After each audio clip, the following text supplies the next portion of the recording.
You don't get this stuff from Howard Stern Show. You don't get this stuff from anything but Renegade Radio.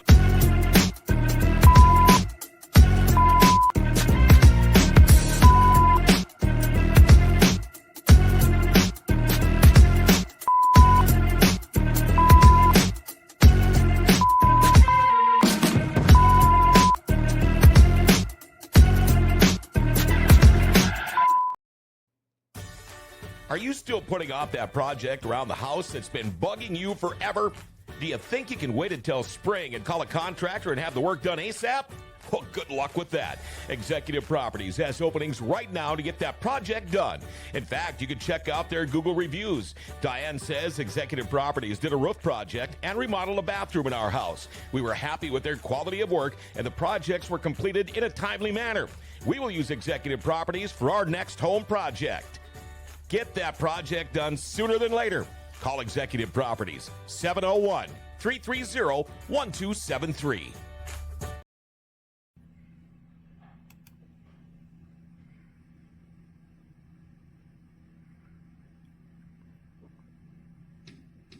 Need a tow?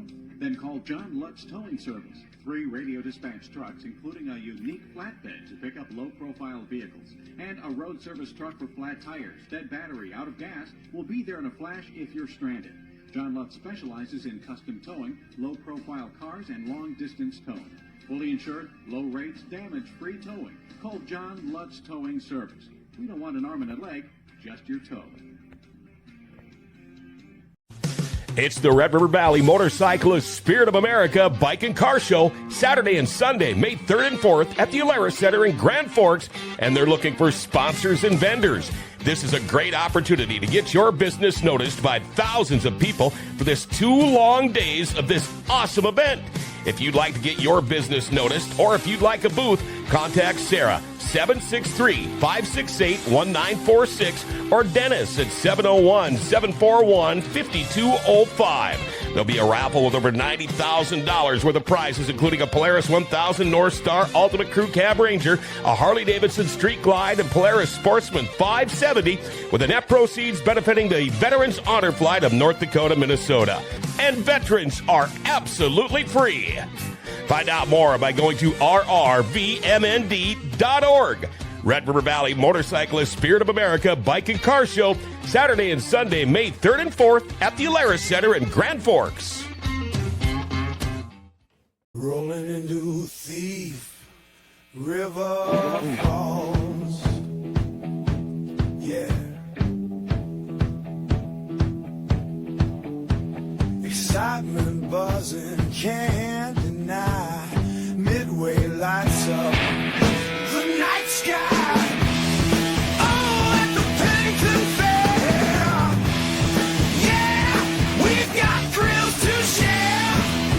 Oh, at the Pennington Fair. Yeah. Cotton candy and the Midway rides. Laughter echoes you can't hide. Electric tunes fill up the air. In the heart of Thief River, we're all there.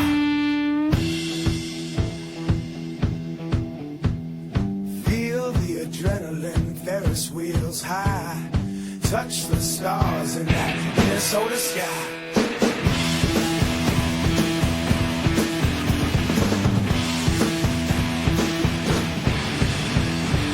Carnival games, prizes to win, small town magic, where do we begin? Echoes of past fairs, whisper in the breeze, every moment here puts my heart at ease. Excitement buzzing, can't deny, Midway lights up the night sky.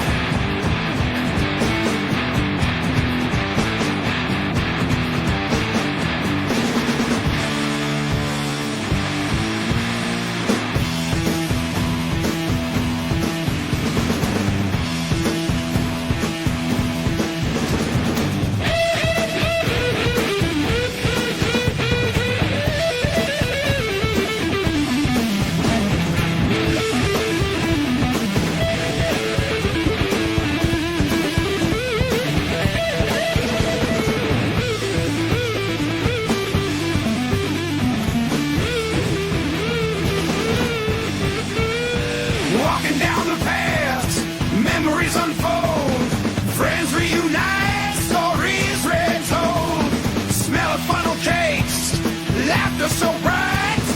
All the sights and sounds under the neon lights. Excitement buzzing, can't deny. Midway lights up the night sky.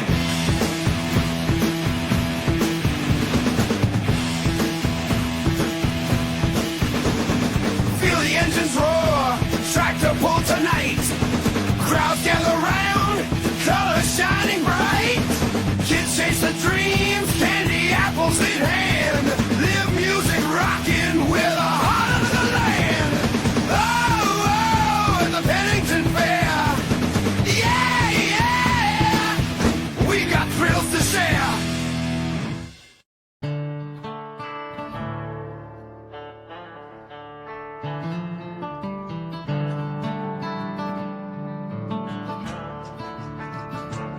Remember Jack and Jill went up that hill, fetching water, but they got their fill.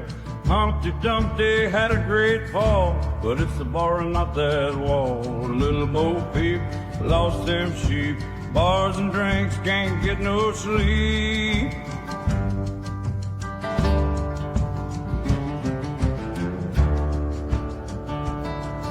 Old Mother Hubbard, she went to her cupboard, found nothing but gin, but dogs in the shower. Itsy bitsy spider climbed up the pub spout. Down came the vodka and washed the spider out. Dirty nursery rhymes in this honky-tonk night.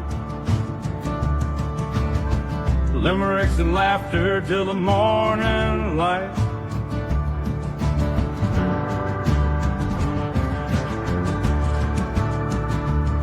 Georgie Porgy, pudding and pie, kissed the girls and made them high. Mary had a little lamb, her fleece was soaked in gin. Everywhere that Mary went, the party was a sin. Dirty nursery rhymes in this honky-tonk night. Limericks and laughter till the morning light.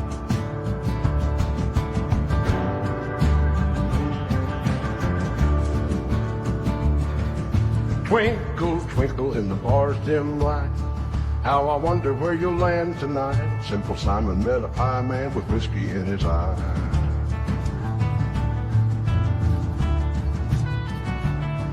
One shot too many, they're both flying high. Old King Cole, a merry old soul, smoking cigarettes from a molasses bowl. Reverend Skrilla, have you any booze? Yes, sir, got plenty to choose. 3 blind mice stumbled through the door, drank a little moonshine, now they're looking for more. Hickory dickory dock, the mouse ran up the clock struck 1, he spilled his rum, and now he's feeling quite locked.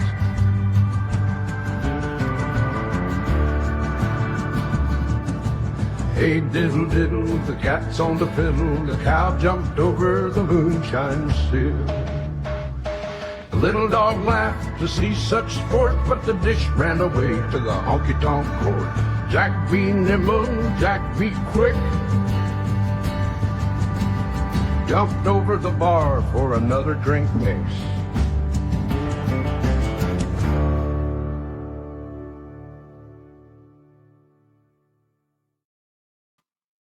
And we're on. How's it going there, John? How you doing? I'm doing well. How are you? Oh, I'm just tickled pink, man. This is I'm very. I could barely sleep last night.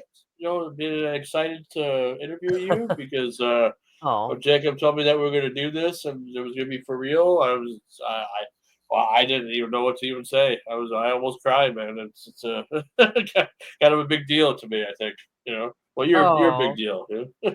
Thank you. I appreciate that. So you're a Toy Story fan, I take it. Oh, absolutely. I mean, I might not look like one, but I grew up. You know, I was born in the '80s, but grew up in the '90s. I think you and I are similar in age. I think I'm just a little bit older than you by maybe a year, because I was born in '83. How old? When were you born? Okay, 84, yeah, Bob? I was born in '84, so we're contemporaries. Okay. Yeah. Yeah. But growing up, I mean, learn about voice actors and stuff. I didn't know a whole lot about you, or you know, I knew a lot about the Andy character, and I didn't know, that you were, very similar in age at that time. So, but thanks to the good old internet, I was able to look that up and everything. So that's cool. That's really, really cool. It's nice to know that there's, somebody that's in the age group, that because most of the time I talk to a lot of older people and everything. So it's like people have been around for twice as long, if longer, I would say. Yeah, it always helped me. I've always been a little bit older than Andy in real life, and so I could kind of draw on my experience, especially like with Toy Story 3. Sure, Andy was off to college, and then I was in college, so sure. I knew what that was like to, pack up all your toys and go through your room, and I could kind of draw on that. Oh yeah, absolutely, absolutely. Well, man, this will be exciting. For those who are just sort of tuned in. Welcome to the special Renegade Radio exclusive here. We're doing an interview today with Mr. John Morris, and he played Andy Davis in Toy Story and in all four Toy Stories. And I Mhm. mean, I mean, did you ever think your life would ever be as fun as it has? I mean, as far as being known as a very iconic character, even just with the work that you've done. When I was little, I didn't. I was just having fun. I was auditioning, I was acting, and I didn't really, I didn't at that time. I thought there was just going to be one Toy Story, and then they kept Sure. making the sequels, and it just kept getting more and more exciting. And now they're working on Toy Story 5, and it's pretty incredible. And I feel very lucky, honored, grateful to have voiced Andy. I think he's a really special character. And I think, I go to a lot of events and everyone tells me their story and their connection and how they feel, connected to Andy and connected to the toys. And that means a lot to me. Oh well, absolutely. I mean, you have to realize how many people grew up around our time period. You Yeah, know, little kids just looking for something that can relate to them. Something that's not right. so cheesy, because God forbid there's so much cheese out there. Of just little kid shows or Yeah, whatever that you just never knew if it was just going to be something that was going to have a positive message or whatever. And here comes all of a sudden Toy Story. Which was kind of a surprise, I absolutely. would think, especially in that time Yeah. period with the 90s and the way the technology was starting to change and everything. Yeah, when I first heard, that I was going to play Andy, and then it was going to be the first feature-length animated film created with computers, I was 7 years old at the time, so I couldn't really wrap Sure. my head around that. But then seeing the renderings and some of the art, and then seeing, kind of what it would ultimately look like, I knew that I was part of something bigger. And then, of course, when it came out in 1995, you could just feel how groundbreaking it was because it looked totally new in its own way, at the So would you time. say would you say it's kind of Pixar's baby, kind of like, as far as their Yeah, I mean, I think so. Their first feature, and the fact that, fans sometimes come up to my table and mention, "Well, you're the first character that speaks in the first Pixar feature film." uh, And, that is something I'm pretty kind of amazed by and, oh sure. feel very grateful, to have done. Oh yeah. Oh yeah. Well, we want to learn as much about you as we can because, like I said, this opportunities like this don't come every day, and I think well, most people probably know about you, but I just know what I know, and I just know like most of your films and whatnot, and I Mhm. know that we're a similar in age, but let's get to know the John Morris before the days of knowing that you were going to be a voice actor, and then kind of going and kind of just your life, kind of your life story. Maybe say something, share something that you've never shared before if you haven't already, because I can imagine you've been interviewed probably thousands of times or whatever. So anything I ask you probably won't be anything different, but I hope it is though. I mean, I hope it's unique in its own way. we try to bend the envelope a little bit or push the envelope a little bit sometimes, but because we're all adults here, of Mm-hmm. course too. So Mm-hmm. let's learn about your early days. Like, what was your childhood like? Yeah, so I lived in New York when I was really little, and then my family moved to California, to the Bay Area, and similar to Andy, I spent a lot of time playing in my room. So I was playing with X-Men figures, I was playing with Ninja Turtles, I was playing with Legos. I was, like for hours and hours and hours. So when I got the audition, when I was 7 years old, and they said bring your favorite toy to the audition, and I brought all my X-Men figures. That was very, familiar to me. I was like, okay, I'll just play like I do in my room.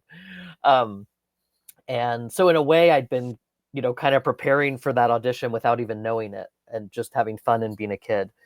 I did take an acting workshop when I was 6 years old in San Francisco called Kids on Camera.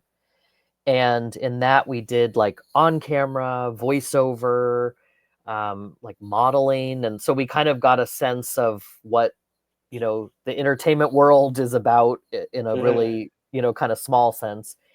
And there was an agent showcase at the end of that. And that's how I booked an agent. And then I just started auditioning, and the pool was a little bit smaller at that time in the Bay Area, so I was booking things and booking Oh, sure. commercials and things, and just having fun doing it. I just growing up, I would kind of like entertain my family when they had guests, and I just kind of had that uh, entertainment bug in me, I guess, and just had fun with it and creating characters and such. Okay. Yeah, and so then when I was cast as Andy, just starting those sessions and working with, like John Lasseter in the booth and the creative team there, it just was really fun. I just remember having a really, fun time. But I think I had just learned to read, so he was helping me like with the script, Oh, because yeah. I was so little. And Sure. yeah, I recorded him from 7 to 11. So by the time, we were into the process, I was feeling more like, okay, I can read the script myself and everything. But yeah, and then when it came out in 1995, I mean, I wasn't anticipating how big it was going to be, because it felt, recording at Pixar when it was in Richmond, there's kind of a smaller staff, and it felt more intimate, the process.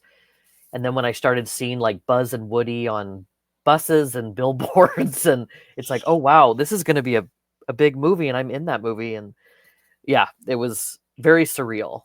Um, you know, Well, that sounds kind of interesting because it's like, when you start out in the business, you always kind of wonder, what's my first a few gigs going to be, but what's like, am I ever going to get that big moment in life yeah, and whatever? And I mean, yeah, I don't want to make it seem like like there's nothing else out there because I'm sure, something has to give too. I mean, but sometimes people get stuck in the this is the character that they've been all their life, and this is kind of like they're. I don't want to say like one hit wonder because you've done more than just one movie, obviously. But they had you as the same character. They never ask you to do any other characters in any of the films that you did?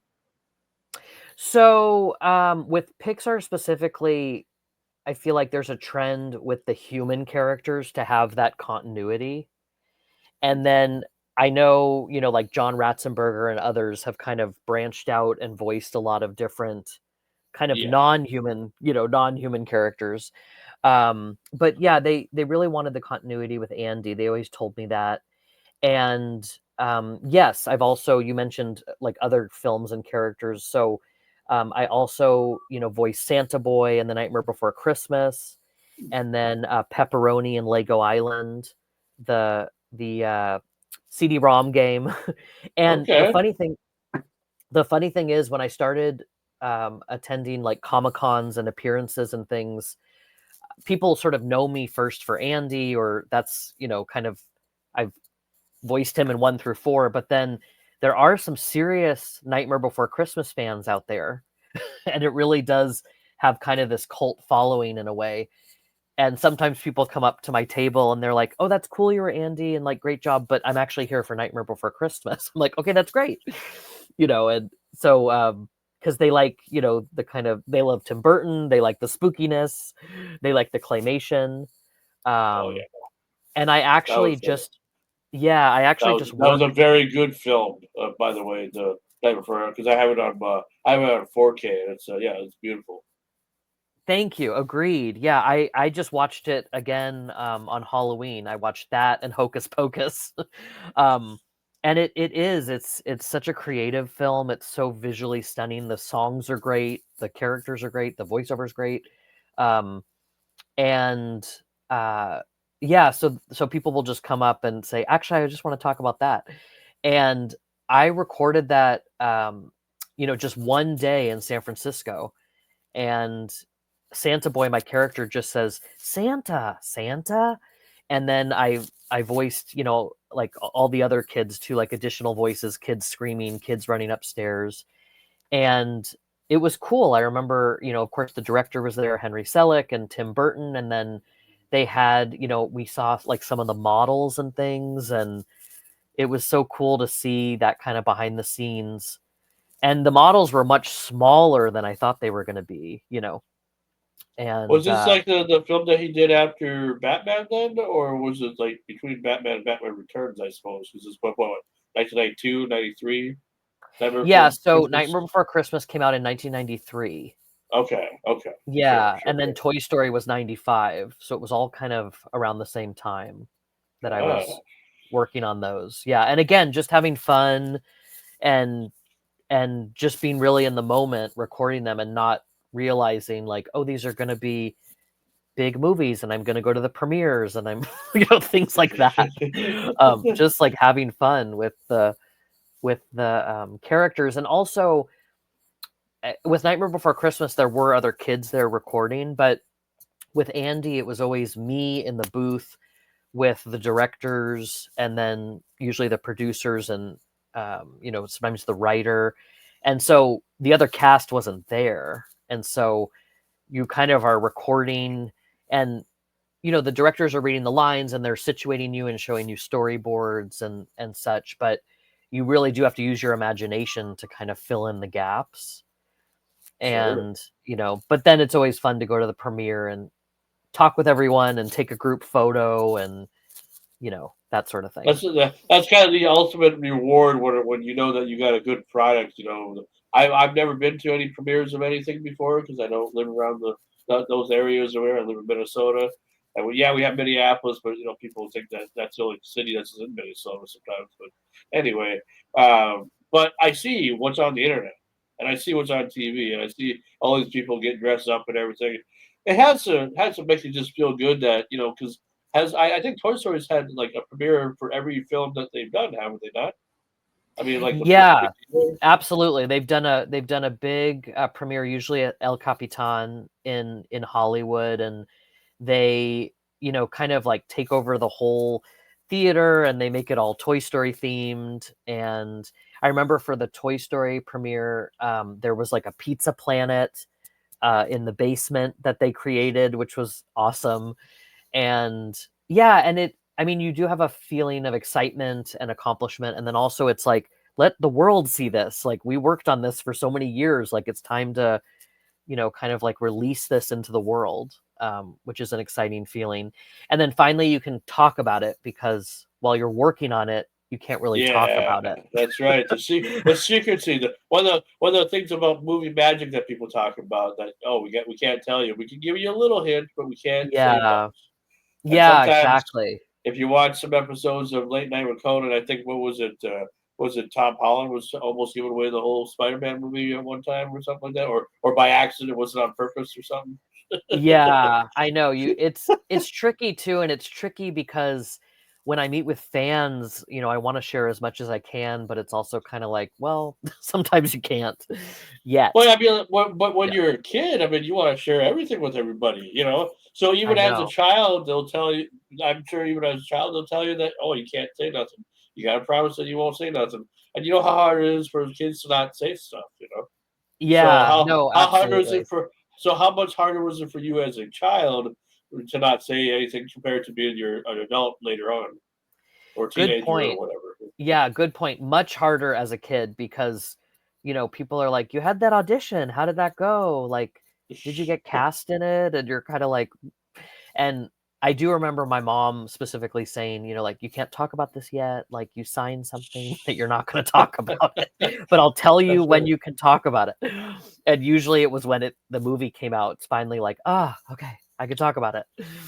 Yeah. So was there any family members in the film industry too? That's what got you kind of interested in it, or were you just your own person?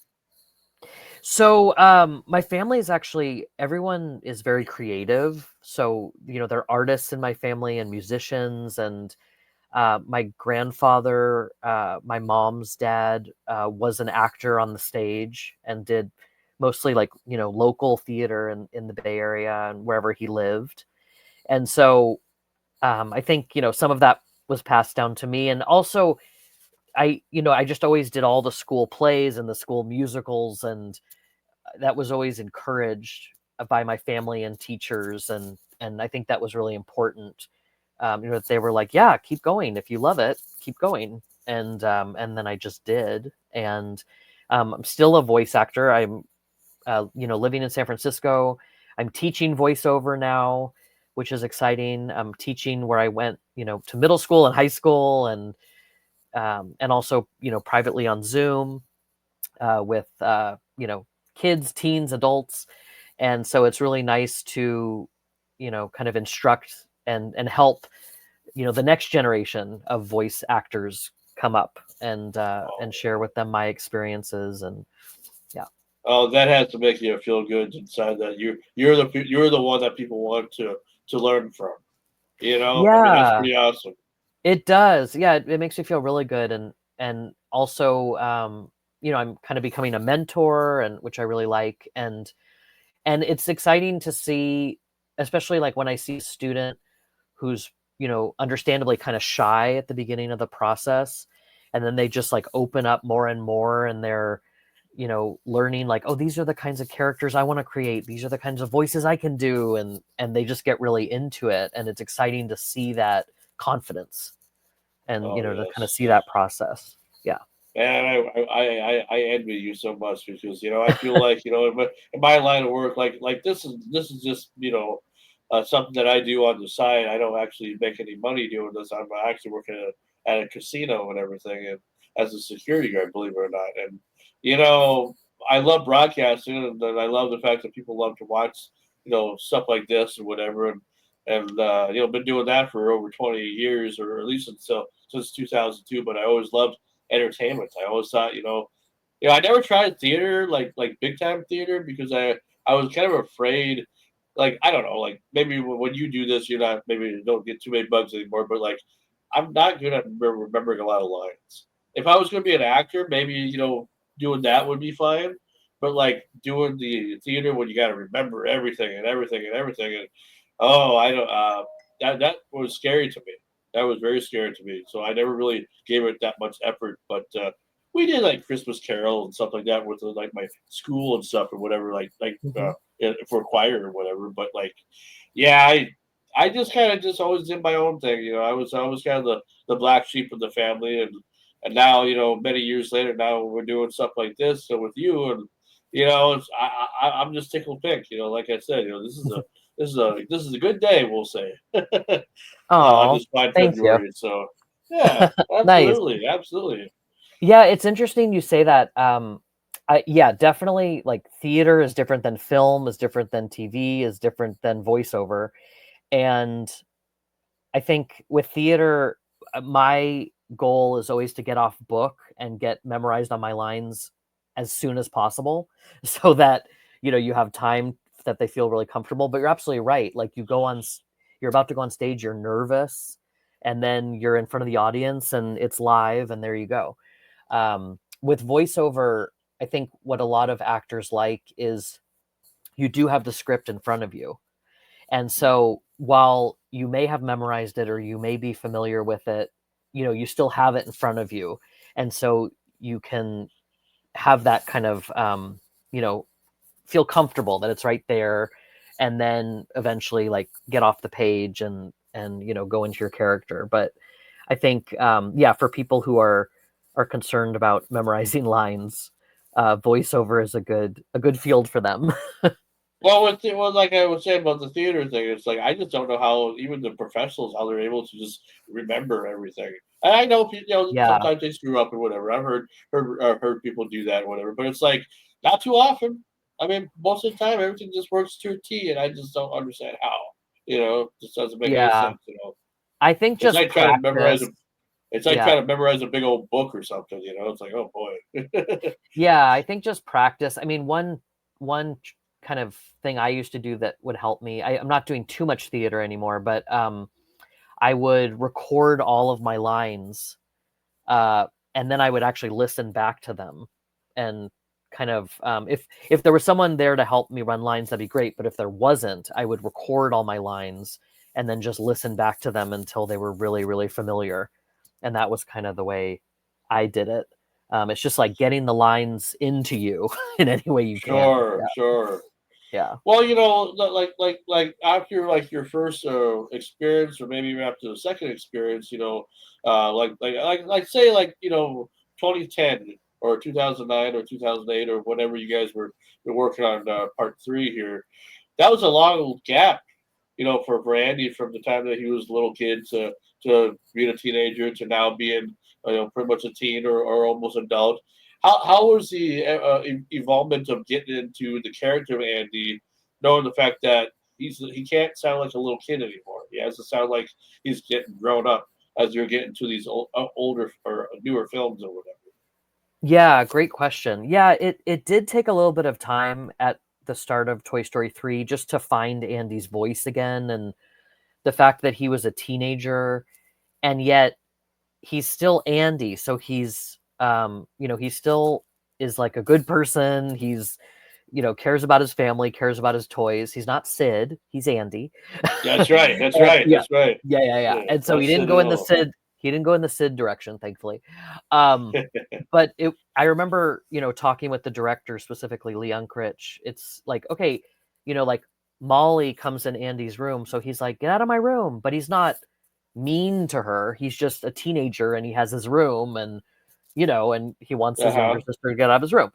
So you know, it took us just a little bit to find his voice, but then I'm not sure if you know, but there's a story where I was in college when I got the call, and you know, I was in class, so my phone was off, and the Pixar creative team called me to invite me back as Andy for Toy Story 3, and from my voicemail, Leon Critch said, "Oh, okay, good, he can still voice Andy."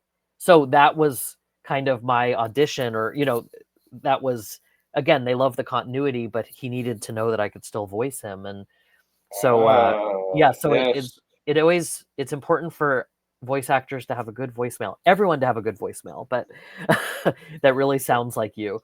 But you Yeah. want to make sure that you didn't sound like you know, like you were like having a hard time speaking, or that your voice changed into oh now he sounds weird now we can't use him Yeah, anymore. exactly. So it Wow. reflected my voice, which was important. And yeah, and I remember getting that voicemail, and I was amazed, like, oh my gosh, they're making a Toy Story 3. Okay, here we go. Oh man. I would say too, you know, and I don't want to get too like personal. I mean, I want to get personal with you, but not like you know too personal because I don't want to be creepy or whatever. But I know that you know with roles like this, it brings you great fortune. Can you say that you've had a pretty good fortune? You know, even living in California and everything. Yeah, I mean, I feel, you know, really grateful that kind of all these years, you know, it's gotten like residuals and then opportunities, you know, to go to events and meet fans. I started doing those events um, like maybe just a few years before the pandemic. I wasn't. I had attended a few events, you know, like Comic Cons and such, and then all of a sudden, you know, they started to reach out to me, and I was like, okay, this is kind of a new world, but it's, you hear these statistics like this many people saw, you know, Toy Story, this many people saw the films, and it's usually in the millions and billions. Oh And then yes. yeah, and then it means a lot to me to have the one-on-one with fans. And you know, oftentimes it's multi-generational. There's a grandparent and a parent and then their kids, and they're all watching the movies, and you know, and they've all watched them at different times.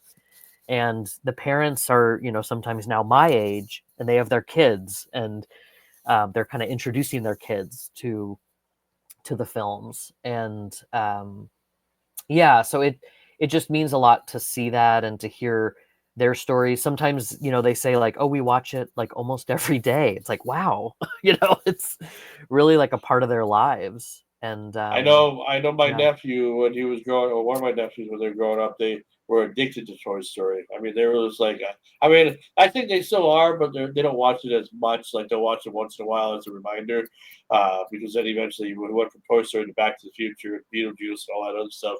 But it's like, you know, it was kind of fun to see that he actually wanted to watch something that was part of my childhood, because I didn't, you know, my brother, it was one of my brother's kids, and I just, you know, was very surprised. But he enjoyed it, because you know that's the one thing about this type of film series, and I think Disney knew what they were doing, because you know, yes, it can be adult related too, but it's anybody can watch it. It's for everybody. You know, there's no gap, Yeah, there's no age limit, whatever. You know.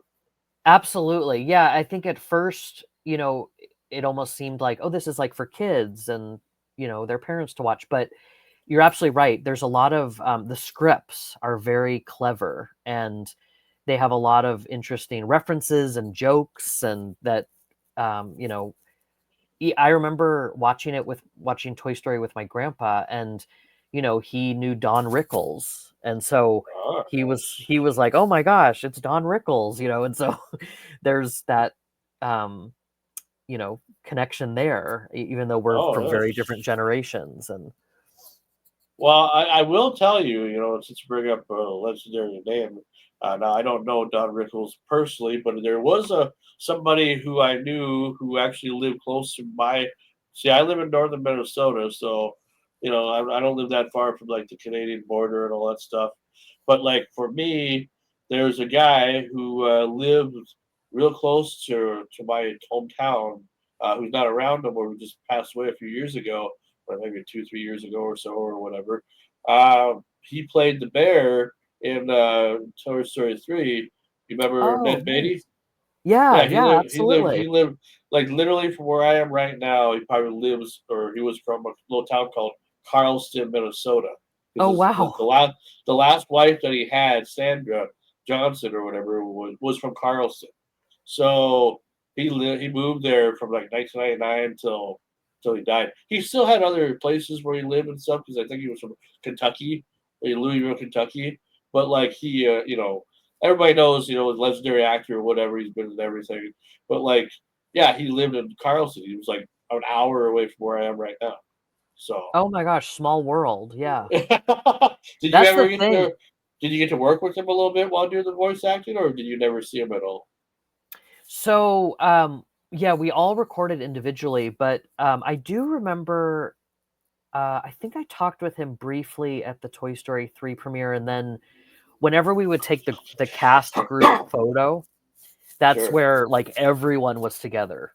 And so it was usually pretty quick, but we would all just chat for a second and, oh, hi, hi, hi, hi, hi, hi, you know. Um, and so I think I don't remember having like a lengthy conversation with him, but I do remember kind of meeting him briefly. Yeah.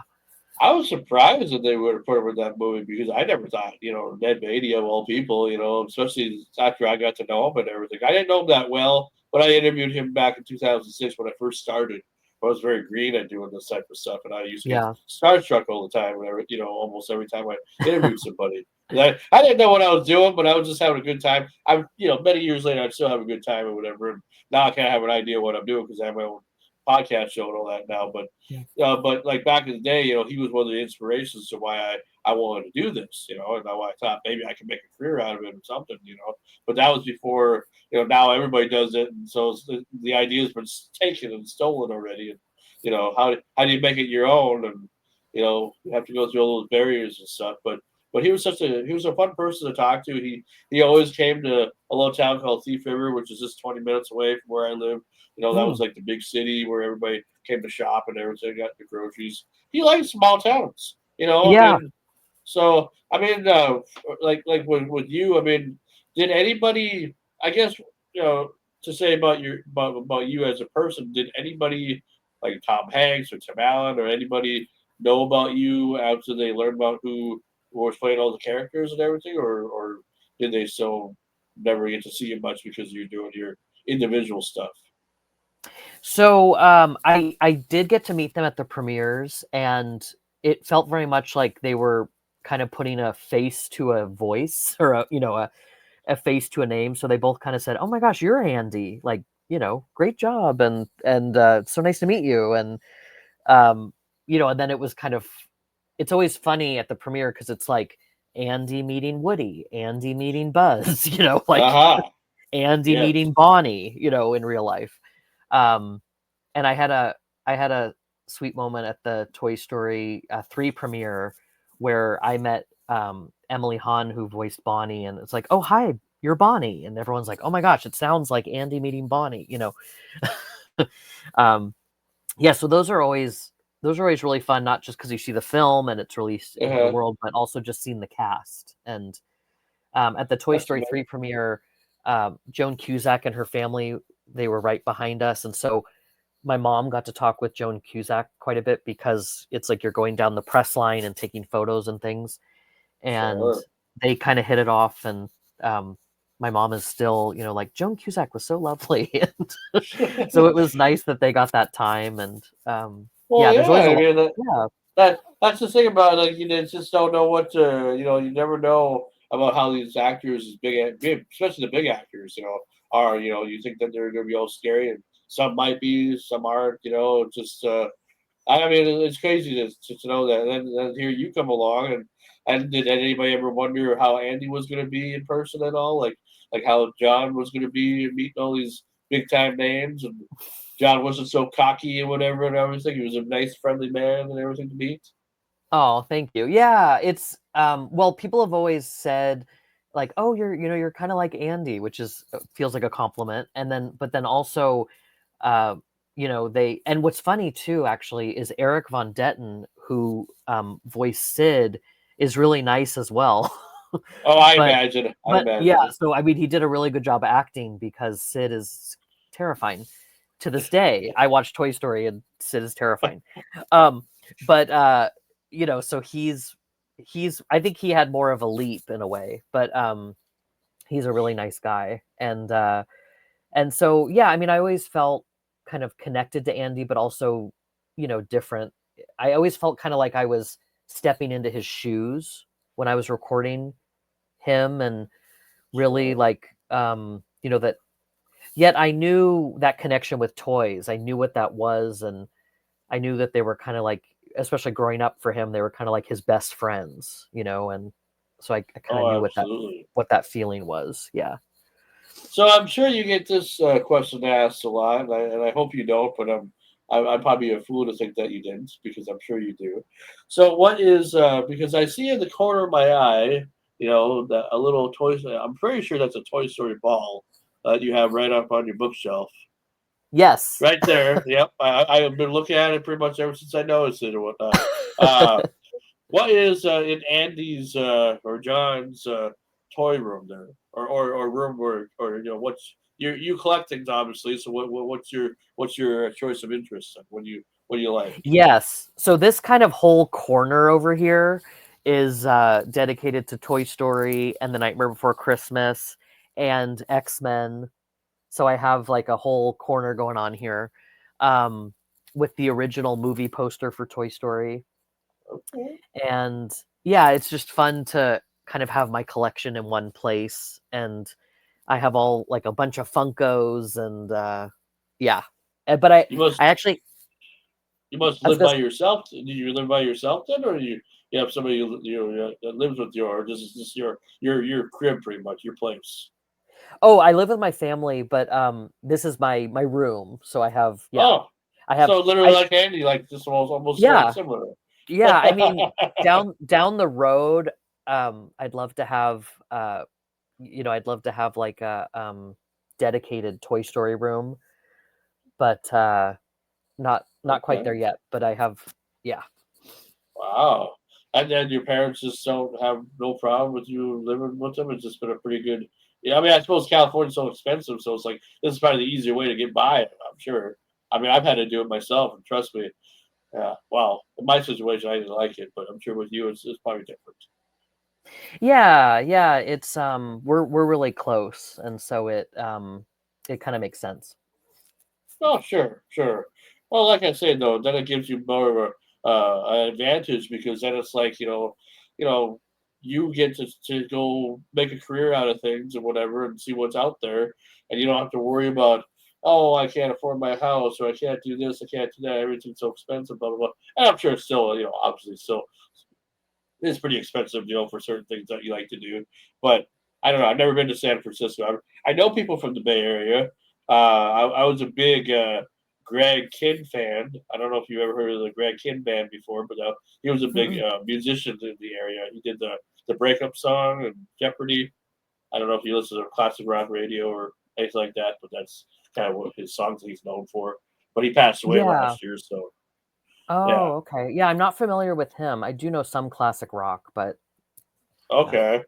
Well, I figure if you live in San Francisco, you probably know you're familiar with the Bay Area and the music scene too. Because you seem like somebody who would get yourself involved. Any musical talent at all with you at all, or just voice acting or whatever? So I do sing. I started singing when I was, I guess, in middle school. So I was like 12, and I haven't been singing recently, but I do have that skill, and so sometimes, like I sang "You've Got a Friend in Me" for Disney on Ice, and Oh, I've done musical theater before, and I'm interested in jazz, and maybe would love to sing jazz one day. I just haven't really gotten into it yet, but I do like to sing.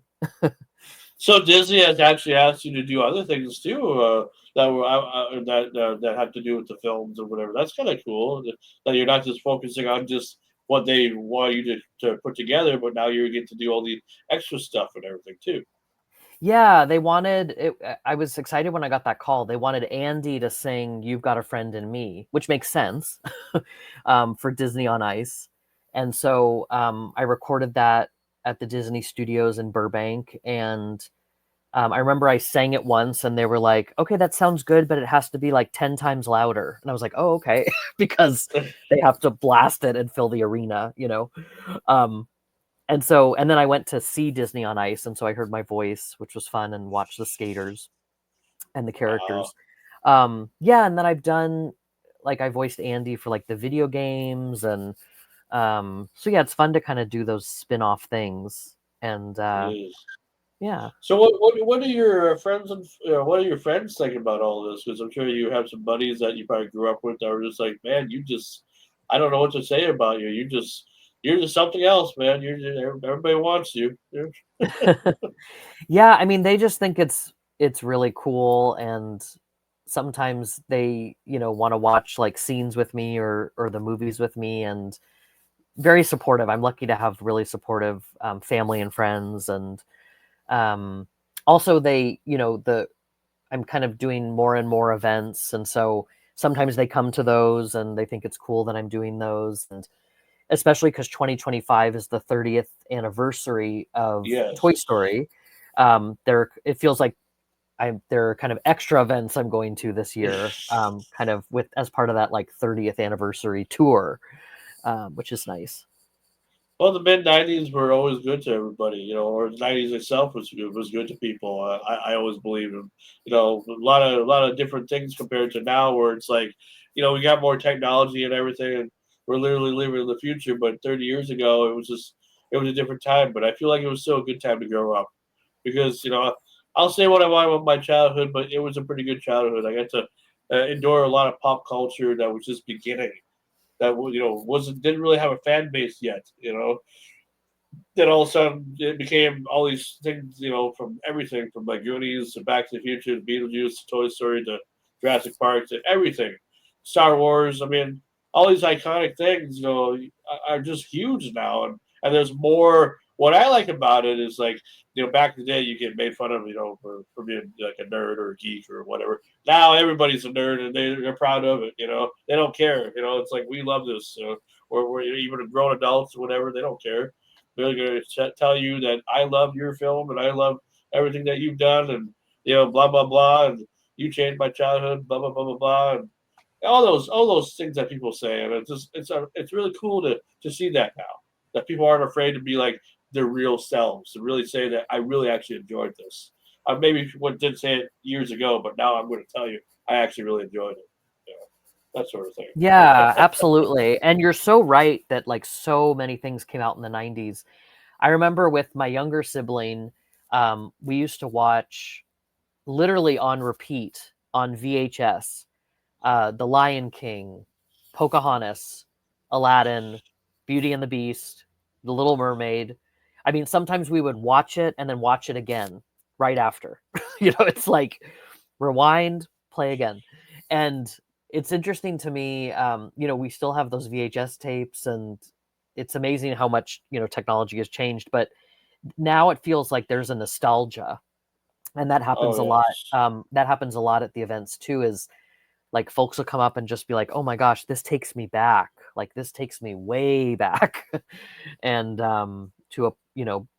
to like when they were growing up or their kids were growing up, and to that time. Yeah, the 90s were so different than today. It's incredible. Now I know you mentioned about that they're working on Toy Story 5. I'm not going to ask you any details about it right now because I'm sure you'll tell me that I can't say anything right now, and that's okay. That's fine. I'm not trying to. I don't want to get you in trouble or anything. But I would ask a question that maybe it's kind of unique because it's been going around for a little while.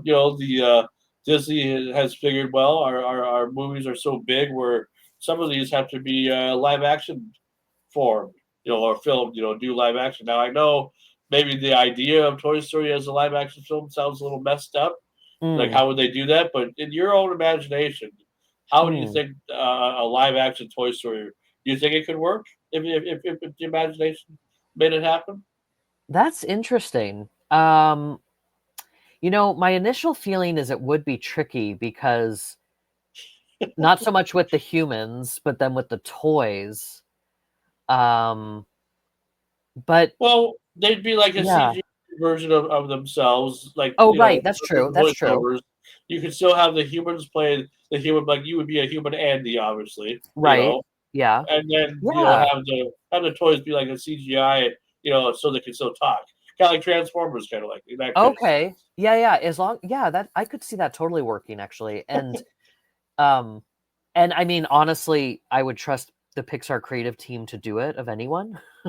And Disney. And so, I haven't, that's really interesting. And I haven't heard it, anything about that or that coming up. Oh, yeah. But yeah, say like theory, like maybe like what if, like you never know. Yeah, that is an interesting what if. And I mean, the characters are so familiar, and I always love to ask fans like, who's your favorite toy? Everyone has like a favorite toy.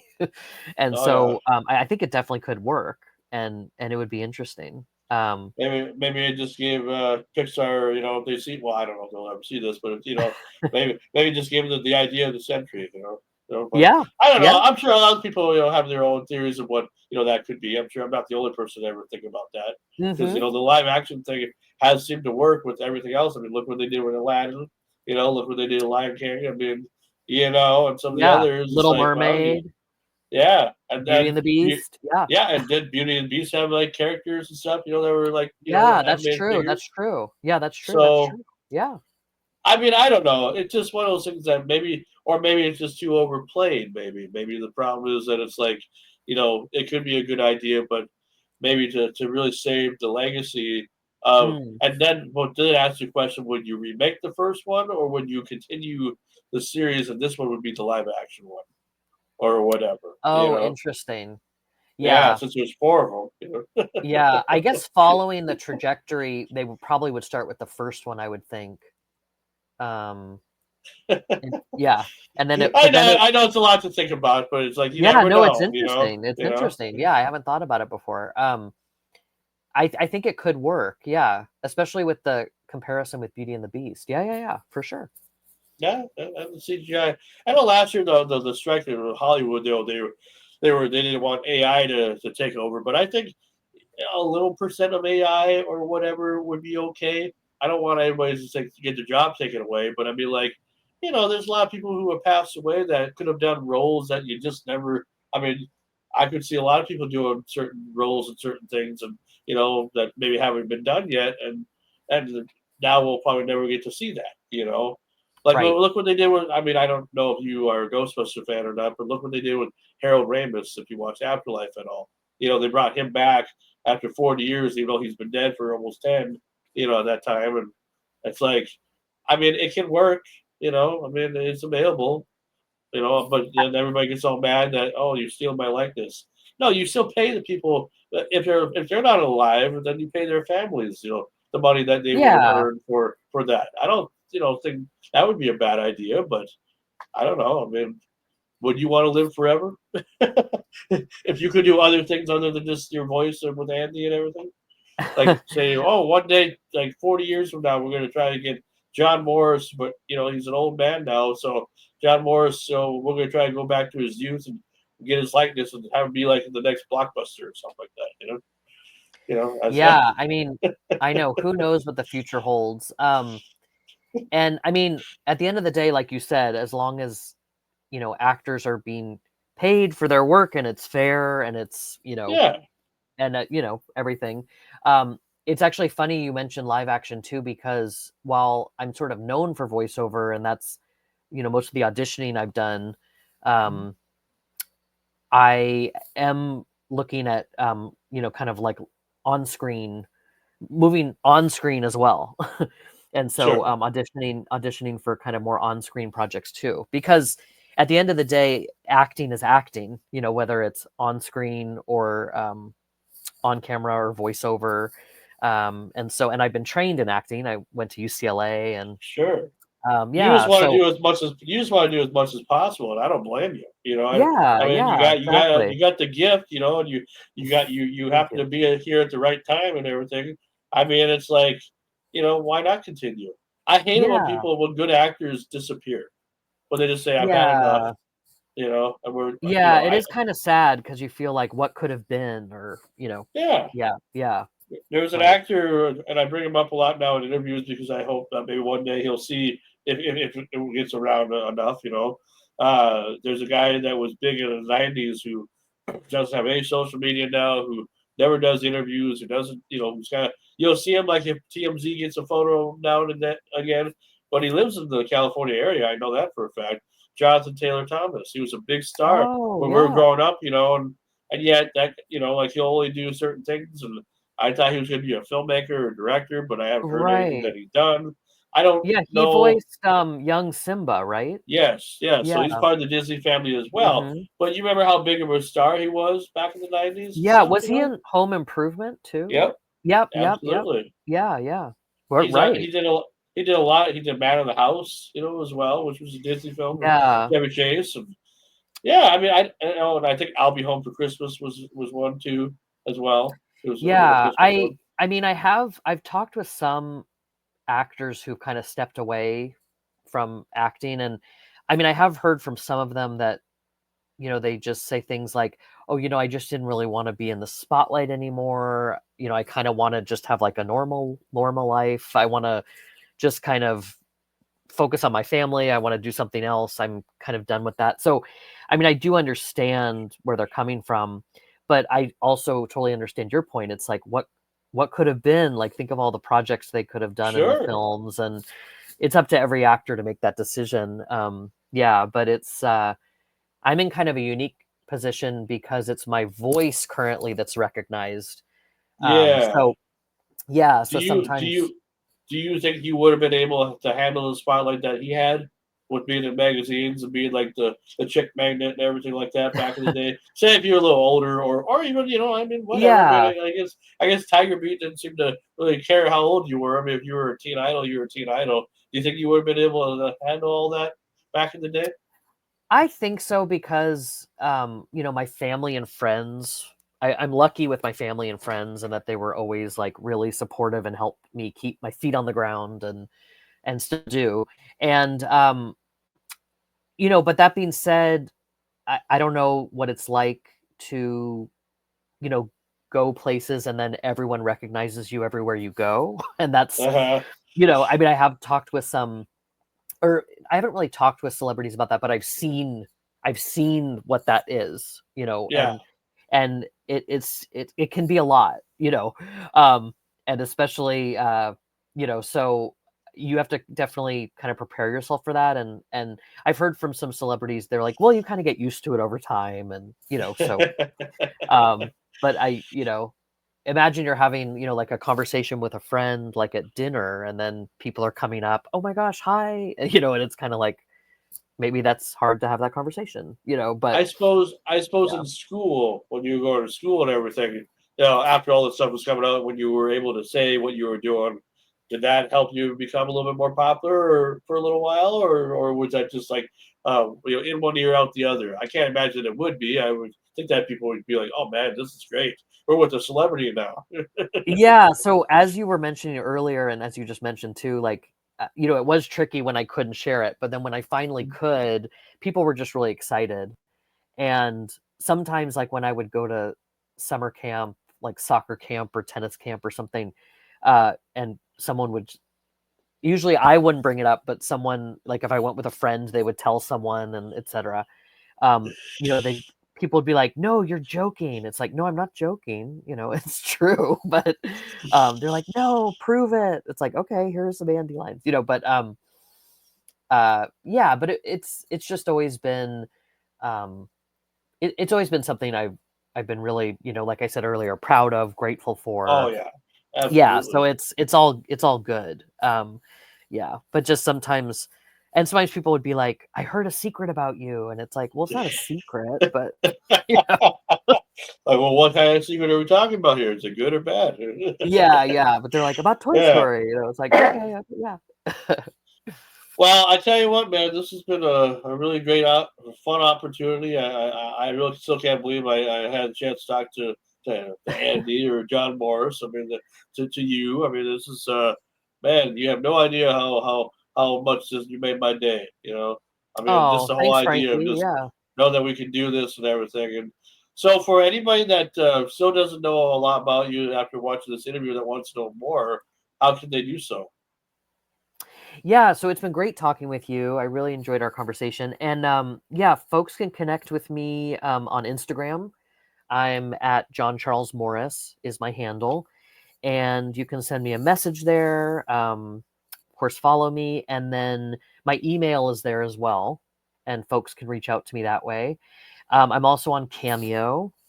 And then I have some, I always post the events I have coming up on my Instagram. So people often ask me, like, where are you next? It's like, well, just head to Instagram. You'll see there.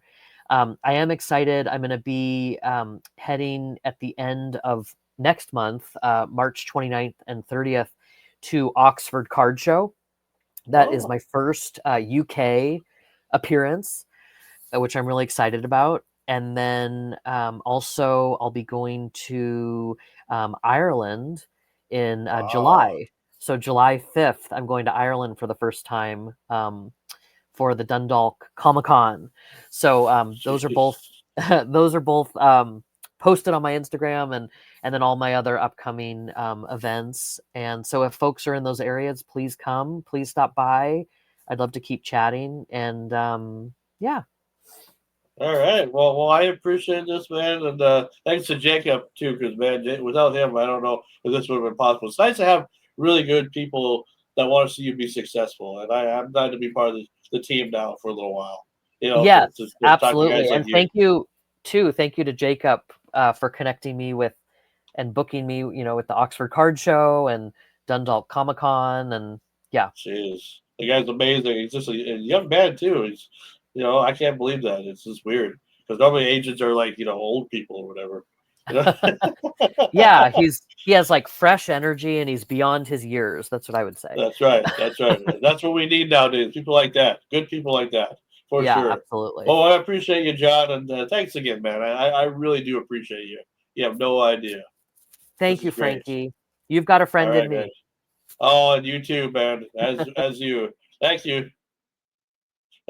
Oh, actually, I hit the wrong button. So I appreciate you, and thank you, my friend.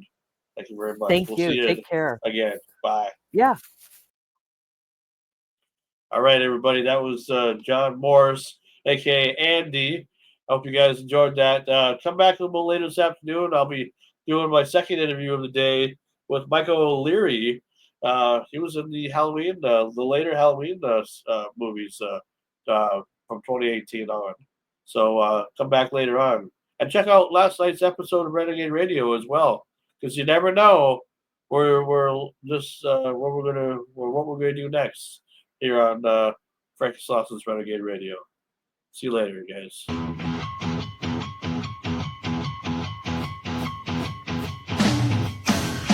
VHS tapes on my old shelf, posters hanging, can't help myself. John Hughes classics, the Brat Packs run, blockbusters ruling, the action's fun.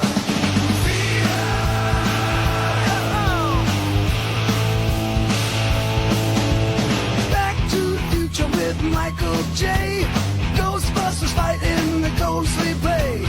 Armored heroes in turtle shells. Batman's cape casting mighty spells. Guess who's back? It's Marty McFly. Racing the DeLorean, we're gonna fly high.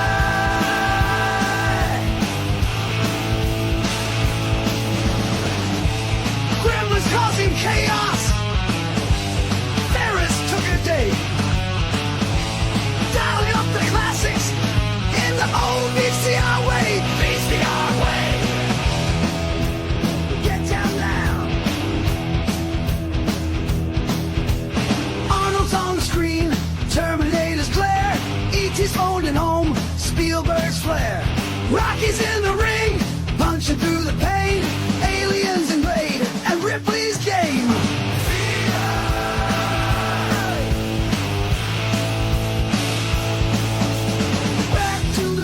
With Michael J. Ghostbusters fighting the ghostly play. Armored heroes in turtle shells. Batman's cape casting mighty spells. Guess who's back? It's Marty McFly. Racing the DeLorean, we're gonna fly high.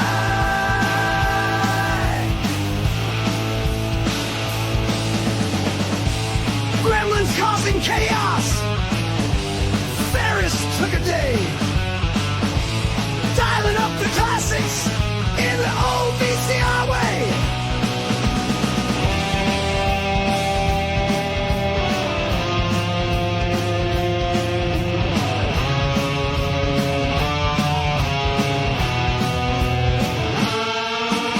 Top Gun Mavericks and Die Hard thrills. Cruising through the decades, seeking cheap chills. From Jurassic Park's Dino screams at night to Wayne and Garth partying with all their might, singing Hakuna Matata, feeling carefree. The Lion King's roar in our memories.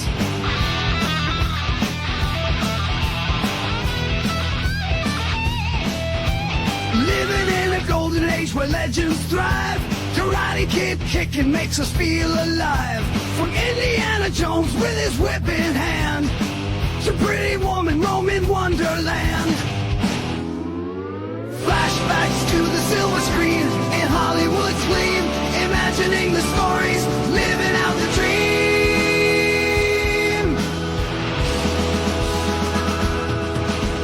Back to the Future with Michael J. Ghostbusters fighting the ghostly play. Armored heroes in turtle shells. Batman's cape casting mighty spells. Guess who's back? It's Marty McFly. Racing the DeLorean, we're gonna fly